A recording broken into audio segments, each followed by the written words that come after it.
আল্লাহ পাক রব্বুল আলামিন মানুষকে লজ্জা, শরম, জ্ঞান, বুদ্ধি, ভালো মন্দ বোঝার ক্ষমতা দিয়েছে, কিন্তু গরু, ছাগল, পশু প্রাণীকে মানুষের মতো জ্ঞান বুদ্ধি দেয়নি। যে কারণে মানুষ হচ্ছে আল্লাহ পাক রব্বুল আলামিনের সৃষ্টি জগতের সবচাইতে উত্তম সৃষ্টি, আশরাফুল মাকলুকাত। মানুষরূপী কিছু গরু আছে, মানুষরূপী কিছু ছাগল আছে, অন্যান্য ইত্যাদি প্রাণীর মতো মানুষরূপী কিছু মানুষ আছে। তারা রূপগতভাবে মানুষ, কিন্তু গুণগতভাবে গরু, ছাগল কিংবা অন্যান্য অবুঝ যে প্রাণীগুলো আছে তাদের থেকেও কোনো অংশে কম নয়। আমার প্রাণপ্রিয় ভাই ও বন্ধুরা, যাদের চোখের মধ্যে আঙ্গুল দিয়ে দেখিয়ে দিলেও, প্রমাণ করে দিলেও তারা বিশ্বাস করতে চায় না, মেনে নিতে চায় না, তারাও কিন্তু সেই গরু, ছাগল থেকে কোনো অংশে কম নয়। দেখুন, গরু, ছাগলের কিন্তু কোনো লজ্জা শরম নেই। কেনই বা তাদের লজ্জা শরম থাকবে? তারা তো অবুঝ প্রাণী, তাদের ভিতরে লজ্জা শরম থাকবে না, সম্মান অসম্মান এগুলো কিছু থাকবে না, ঘৃণা এগুলো কিছু থাকবে না। দেখুন, একটা গরুর যদি বাথরুমের চাপ দেয়, ওয়াশরুমের চাপ দেয়, তখন কিন্তু সে ওয়াশরুম খুঁজে বের করবে না। এখানে মানুষ আছে নাকি মানুষ নেই, এখানে অন্য কোনো গরু আছে নাকি অন্য কোনো গরু নেই, এখানে অন্য কোনো প্রাণী আছে নাকি প্রাণী নেই, এটা কিন্তু তারা বুঝবে না। তাদের ইমার্জেন্সি ছাড়তে হবে, তারা সেখানে ইমার্জেন্সি ছেড়ে দেয়। ছাগলের কিন্তু ঠিক একই দশা।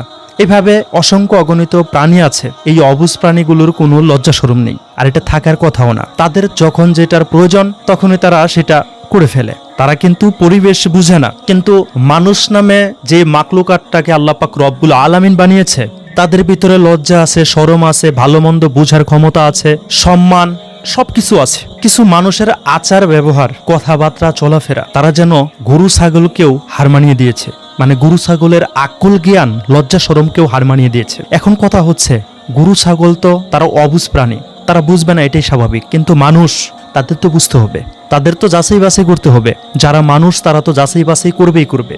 আর যারা অমানুষ, মানুষরূপী পশু, যারা মানুষরূপী গরু, মানুষরূপী ছাগল, আরো ভিন্ন ভিন্ন প্রাণী, মানে মানুষরূপী, দুইটা হাত আছে, দুইটা পা আছে, কথা বলার শক্তি আছে, ভালো মন্দ বোঝার ক্ষমতা আছে, কিন্তু ভালো মন্দ যাচাই বাছাই করে দেখে না, ভালো কিছু শোনার চেষ্টাও করে না, তাদেরকেই বলা হয় মানুষরূপী গরু, মানুষরূপী ছাগল।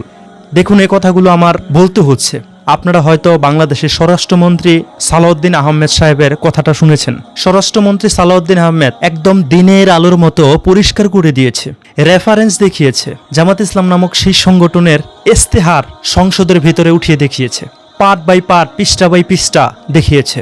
জামাত ইসলাম নামক সেই সংগঠন কত সালে জন্ম হয়েছে, সেই সংগঠনের কত বছর বয়স হয়েছে, শুরু নগ্ন থেকে ধরে একদম এই পর্যন্ত অনেক ব্যাখ্যা দিয়েছে। যদিও উনি অনেকে ব্যাখ্যা ছেড়ে দিয়েছেন, কিন্তু কিছু কিছু ব্যাখ্যা দিয়েছে, সেই ব্যাখ্যাগুলো কিন্তু একদম সত্য কথা। কিন্তু ওই যে বললাম, মানুষরূপী যে গরুগুলো আছে, মানুষরূপী যে ছাগলগুলো আছে, তারা যাচাইও করবে না, বাছাইও করবে না। তারা মনে করবে তাদের সংগঠনের নামে মিথ্যাচার করা হচ্ছে, অপপ্রচার করা হচ্ছে।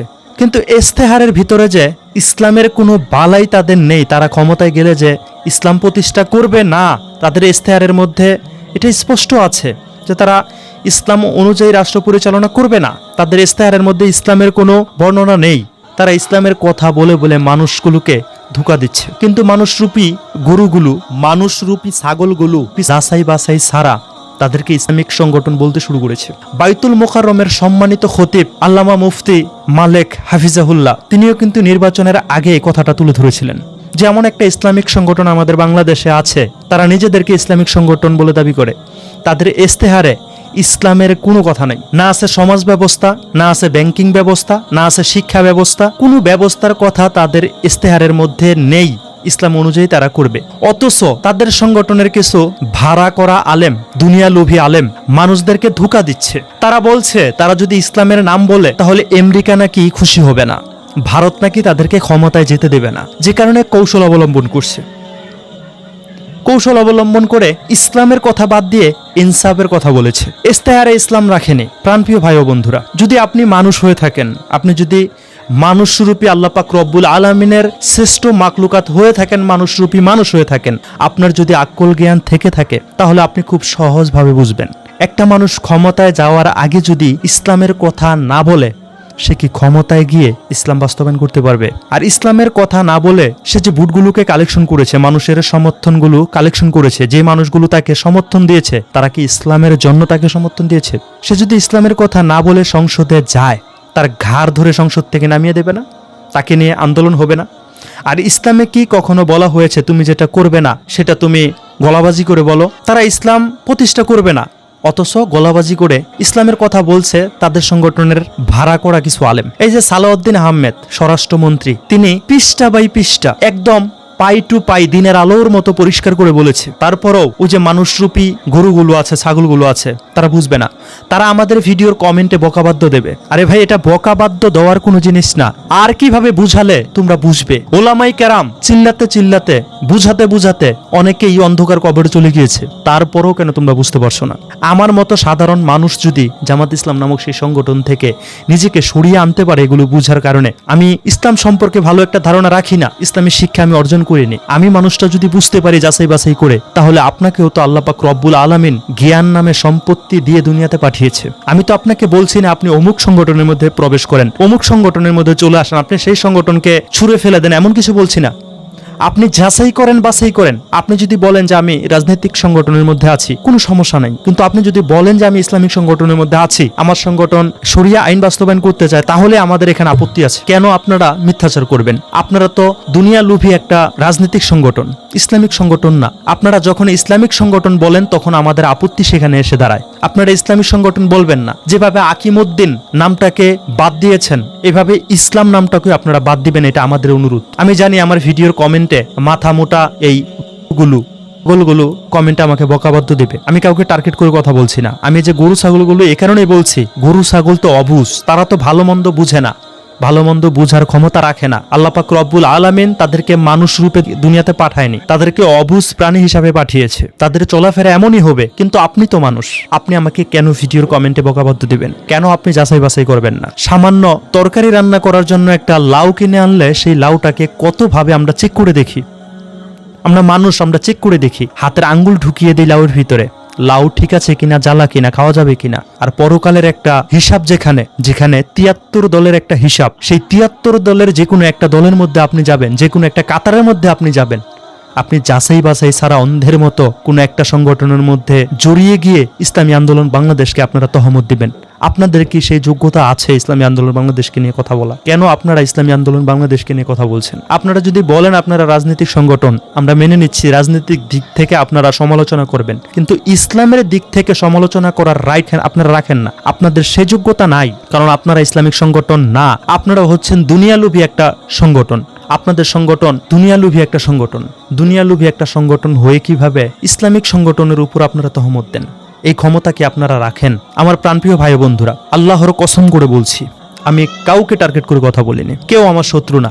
আমি ইসলামের স্বার্থে নিরপেক্ষভাবে কথাগুলোকে তুলে ধরেছি। আর গরু ছাগলের সাথে যে উদাহরণ দিয়েছি, কেন দিয়েছি এটা আপনারা বুঝতে পেরেছেন।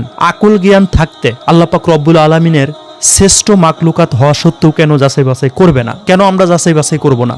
একটা লাউ যদি এত যাচাই বাছাই করে কিনতে পারি, আলু যদি যাচাই বাছাই করে কিনতে পারি, তাহলে আমার সংগঠন আমি কেন যাচাই বাছাই করব না? আমার সংগঠন যে ইসলামিক সংগঠন দাবি করছে, আমি কেন যাচাই বাছাই করব না? যারা প্রকাশ্যে ইসলামের কথা বলতে পারে না, তারা কিসের ইসলামিক সংগঠন? কে রাজি হলো, কে খুশি হলো, এটা দেখার সুযোগ সময় আমার হাতে নাই। আল্লাহ পাক রব্বুল আলামিন যদি আমাকে কবুল করে, এই পৃথিবীর সমস্ত মানুষ যদি আমাকে জুতার মালা দেয়, সবাই যদি থুতু নিক্ষেপ করে আমার শরীরের উপরে, আমার কোনো লস আছে বলুন আপনারা? আর তামাম দুনিয়ার মানুষ যদি আমাকে ফুলের মালা দেয়, মাথায় তুলে নাচে, আর আল্লাহ পাক রব্বুল আলামিন যদি আমাকে কবুল না করে, আমাকে মুসলমান হিসাবে গ্রহণ না করে, তাহলে তামাম দুনিয়ার মানুষের ফুলের মালা আর মাথায় উঠিয়ে নাচা, এটাতে আমার কোনো লাভ আছে? আমার কথা হলো, তামান পৃথিবীর মানুষ আমাকে কি বলছে সেটা কোনো বিষয় না। আল্লাহ পাক রব্বুল আলামিন আমার প্রতি খুশি আছে কিনা, এটি হলো সবচাইতে বড় বিষয়। কুরআন হাদিসের উপরে সেই সংগঠন চলছে কিনা, সেটা হলো সবচাইতে বড় বিষয়।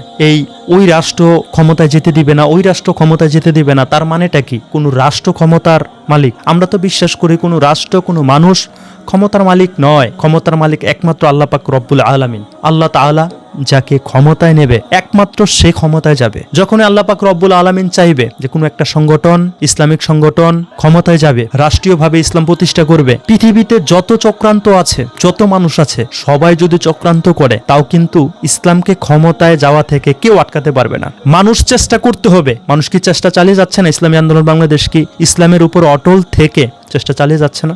আপনারা কেন ইসলামের প্রতি এত দুর্বল? আপনারা কেন ইসলামের উপর অটল থাকতে পারছেন না? আপনারা কেন পদ্মার আইনগুলোকে মানছেন না? কেন ইসলামের কথা স্পষ্টভাবে বলতে পারছেন না? আপনাদের ইস্তেহারের মধ্যে কেন ইসলামের কথা থাকবে না? সমাজ ব্যবস্থার কথা কেন ইসলামের দিক থেকে থাকবে না? শিক্ষা ব্যবস্থার কথা কেন ইস্তেহারের মধ্যে ইসলামের দিক থেকে থাকবে না? ব্যাংকিং ব্যবস্থার কথা ইস্তেহারের মধ্যে কেন থাকবে না? ইসলামিক ব্যবস্থা অনুযায়ী আপনারা করবেন, কেন থাকবে না এগুলো? যারা ক্ষমতায় যাওয়ার জন্য ইস্তেহারের মধ্যে ইসলামের কথা বলতে পারে না, তারা ক্ষমতায় গিয়ে কখনো ইসলাম বাস্তবায়ন করবে? কখনো করবে না। জামাত ইসলাম নামক সেই সংগঠনের কর্মী ভাইদেরকে আমি বলবো, ভাই বকাবাদ্য দিবেন না, রাগ করবেন না, একটু যাচাই বাছাই করে দেখুন। যাচাই বাছাই করলে তো আর আপনার কোনো ক্ষতি নেই। এই সোশ্যাল মিডিয়ার কাটসার ভিডিও দেখে কাউকে বকাবাদ্য দেওয়াটা কোনো বুদ্ধিমান মানুষের কাজ নয়। আপনি যাচাই বাছাই করুন, কাছে যান, দেখুন, একটা ভালো না লাগলে আরেকটা দেখুন, যাচাই বাছাই করতে থাকুন। যাচাই বাছাই করে যদি দেখে থাকেন যে না আপনি ঠিক রাস্তায় ছিলেন, ঠিক রাস্তায় আছেন, তাহলে আপনি সেখানে থেকে যান। আল্লাহ পাক রব্বুল আলামিনের কাছে আপনি বলতে পারবেন, আল্লাহ আমি তো যাচাই বাছাই করে দেখেছি, কোরআন হাদিস দিয়ে মেপে দেখেছি, সাহাবাই কেরামের জীবনী দিয়ে মেপে দেখেছি। সাহাবাই কেরাম রাসূল সাল্লাল্লাহু আলাইহি ওয়াসাল্লামের কাছে ছিল, তারা কিভাবে চলেছে। নবী রাসূলদের হিসাব তো ভিন্ন, সাহাবাই কেরাম তো নবী রাসূল থেকে আলাদা। সাহাবাই কেরাম তো আর নবী রাসূল নয়। সাহাবাই কেরাম নবী করিম সাল্লাল্লাহু আলাইহি ওয়াসাল্লাম থেকে সরাসরি ইসলাম পেয়েছে। তাদের চলাফেরা কেমন ছিল কোরআন হাদিস দিয়ে মেপে যাচাই বাছাই করে দেখুন। অন্ধের মতো কারো কাছে গিয়ে থাকবেন না, আর আমার কথা শুনে কেউ রাগ করবেন না, একটু যাচাই বাছাই করে দেখুন। আমি গরু ছাগলের উদাহরণ এখানে টেনেছি শুধু জ্ঞান বুদ্ধি আত্মসম্মান এগুলো বোঝানোর ক্ষেত্রে। আমি কাউকে সরাসরি গরু ছাগল কিন্তু বলিনি। কেউ রাগ করবেন না, মনে কষ্ট নেবেন না। আমি আশা করব আপনারা যাচাই বাছাই করে দেখবেন।